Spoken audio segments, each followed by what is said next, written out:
أعوذ بالله من الشيطان الرجيم بسم الله الرحمن الرحيم. Teman-teman sekalian, wallahi demi Allah, dengan satu kata pun kita bisa masuk surga dan bisa dengan satu kata kita masuk neraka. Bukankah seseorang kalau ucapkan syahadat dengan kata-kata semenit kemudian dia mati masuk surga? Bukankah seseorang kalau mengatakan saya murtad, naudzubillah dari Islam, satu kata lalu dia mati dia masuk neraka? Gak bisa orang olok-olok kata-kata itu. Jadi bukan hanya sekedar kata-kata, gitu kan? Orang muslim kalau mengolok-olok ayat Al-Quran wajib dihukum, gitu kan? Karena mengolok-olok ayat Al-Quran. Apalagi kalau orang kafir. Ini nggak bisa ada toleransi masalah ini.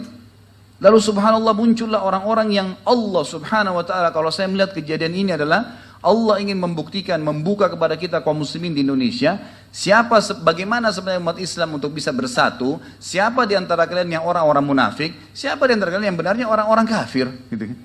Jelas semuanya gitu kok. Dan ingat, kita bukan membenci fisik, sekali lagi saya bilang, tapi kita membenci perilaku-perilaku yang salah, gitu kan. Kenapa harus membawa nama ayat Al-Quran? Kenapa harus membawa nama agama? Gitu kan? Kenapa kalau mau jadi menjabat jadi gubernur, menjabat sajalah, gitu kan? Cari jalan. Kenapa harus mengatakan umat Islam dibohongi dengan ayat Al-Quran? Sama teman-teman sekalian kejadiannya. Kalau saya mengatakan jangan makan babi karena surah Al-Ma'idah ayat 3 mengharamkan babi. Ada penjual babi mengatakan Khalid Basalamah itu membohong-bohongi kalian, jangan didengar. Hah? Itu ayat Al-Ma'idah ayat 3 itu jangan didengar, itu dibohongin. Hah? Sama saja. Al-Ma'idah ayat 90 menjelaskan masalah pengharaman khamar misalnya, gitu kan? Baik, saya bilang nggak boleh minum khamar, Allah melarangnya. Lalu penjual-penjual khamar itu pada berkata, itu dibohongin tuh dengan ayat Al-Quran. Al-Ma'idah 90. Bobotnya kalimat ini berat sekali. Ini kalau di zaman Nabi SAW, apalagi ada Umar bin Khattab, sudah melayang semua lehernya ini. Loh, ini orang-orang seperti ini sudah tidak bisa ngomong gitu. Pernah ada orang munafik datang di zaman Nabi, di zaman Umar, di zaman Nabi SAW. Munafik ini sama orang kafir, sama orang Yahudi dua-duanya. Datang si munafik ini ngaku muslim, tapi Nabi SAW tahu orang ini munafik. Dia datang pernah utang sama seorang Yahudi, kemudian dia tidak mau bayar. Tiba-tiba tidak mau bayar. Lalu kemudian si Yahudi ini mengatakan, saya akan keluhkan kamu kepada pimpinan kamu kaum muslimin. Dia bilang, ngalus saja, nggak masalah, gitu kan? Memang orang munafik, tidak sama orang kafir, tidak sama orang beriman. Allah mengatakan dalam surah An-Nisa, mudabdabina baina dzalik. La ilaha ula wa la ilaha ula. Sifatnya orang munafik, mudabdab. Mudabdab itu kayak tidak jelas statusnya. Bisa sekali sama orang beriman, bisa sekali sama orang kafir. Yang penting bisa jilat sana, jilat sini, gitu kan.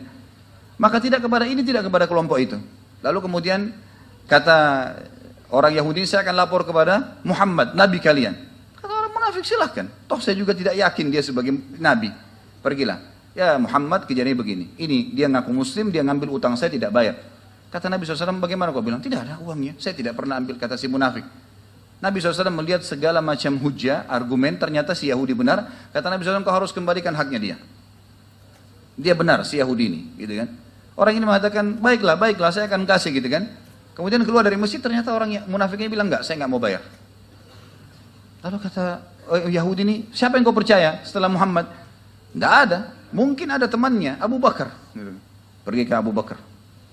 Ya Abu Bakar, begini kejadiannya. Abu Bakar melihat argumennya, semua Abu Bakar mengatakan, baiklah, kalau gitu hukumnya seperti ini.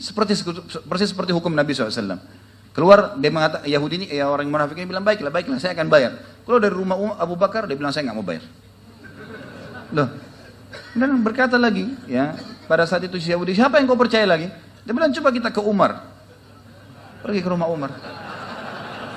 Antum sudah tahu jawabannya rupanya. Begitu masuk di rumahnya Umar, kenapa? Ada masalah begini. Baik, Umar bilang, sama siapa kalian sudah berhukum? Kami sudah pergi ke Muhammad, kata si Yahudi. Apa hukumnya? Dihukumi saya punya hak. Orang ini ditunjuk dan dia ngaku mau bayar, dia nggak mau bayar. Terus siapa lagi? Abu Bakar. Apa hukum Abu Bakar? Seperti sama, kata si Yahudi tersebut. Kata Umar, lalu untuk apa kalian ke saya? Kata si Yahudi, ini orang ngakunya mau datang kepada kamu, hai Umar. Kata Umar, baik, berarti mau tunggu hukum dari saya? Dia bilang, iya, baik. Umar bilang, tunggu sebentar. Umar masuk ke dalam, ambil pedang. Keluar, dikejar dua-duanya nih. Ada yang sempat ditebas pedang. Umar sambil kejar keluar dari rumahnya sampai di jalan. Orang pada lihat, kenapa Umar ngejar orang dua orang? Mau dibunuh, gitu kan. Sudah sempat berdarah, mereka lari. Gitu. Kata Umar, apakah kalian mendatangi Muhammad, Nabi Muhammad SAW, sudah dikasih hukum. Datang kepada Abu Bakar, manusia terbaik setelah ya Nabi SAW, lalu memberikan hukum, lalu datang kepada saya, ini hukum saya. Gitu. Ini pedang bagiannya. Gitu. Tapi subhanallah, Islam bukan datang untuk menebas leher orang. Gitu kan. Bukan itu tujuannya.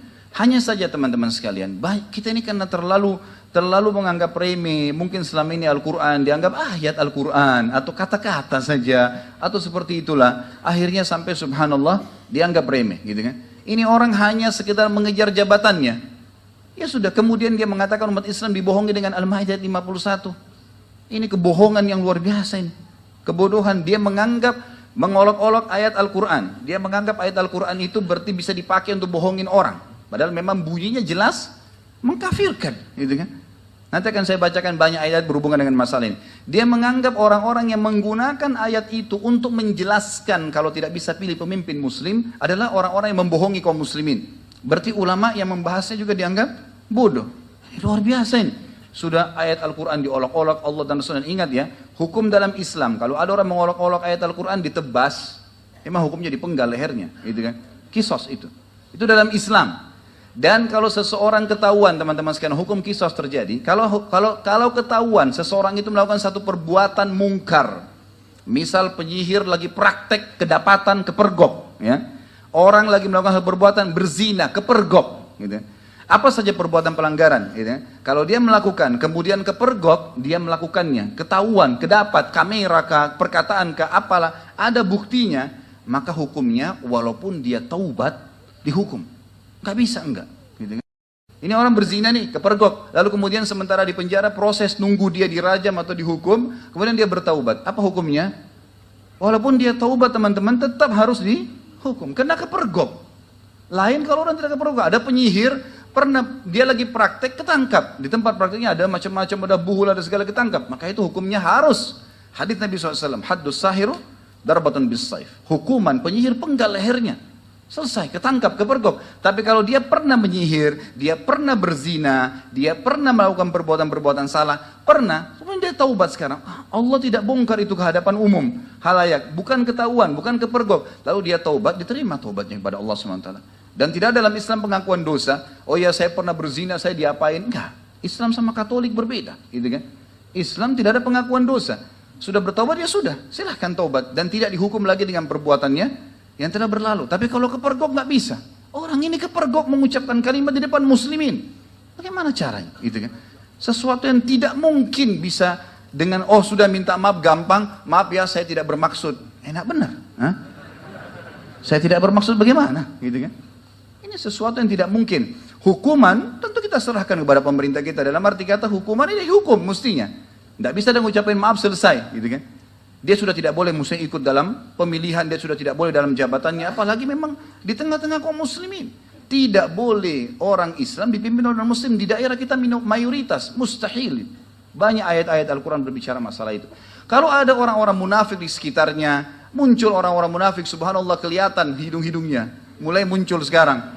Oh Islam itu hanya sebuah histori, saya baca, sebuah sejarah. Ini orang mestinya keluar dari Islam. Hah? Tak usah jadi muslim, tinggal di sana, tinggal di sini. Ini ayat Al-Quran, ngolok-ngolok hadis-hadis Nabi SAW. Lalu terakhir pendapatnya apa? Saya tidak mengolok-olok Al-Quran dan hadis. Terus apa tadi yang kamu bilang itu? Hah? Tidak olok-olok seperti apa? Gitu. Dianggap Islam sudah tidak relevan lagi dengan waktu, dengan zaman, gitu kan? Kemudian dibahaslah masalah menerima maaf. Menerima maaf oke saja, kita terima maaf, tapi hukum diterapkan. Nggak ada ceritanya itu. Ya. Nggak bisa main-main dengan masalah begini, karena kalau tidak akan ke depannya terus-menerus akan terjadi seperti ini. Dan subhanallah, saya tidak melihat kecuali ini adalah kebaikan bagi kaum muslimin. Karena umat Islam justru disatukan oleh Allah yang Maha Tinggi dan Mulia di Indonesia dengan perkataan orang ini. Gitu. Allah subhanahu wa ta'ala malah menyatukan muslimin, menyadari tentang pentingnya masalah agama mereka.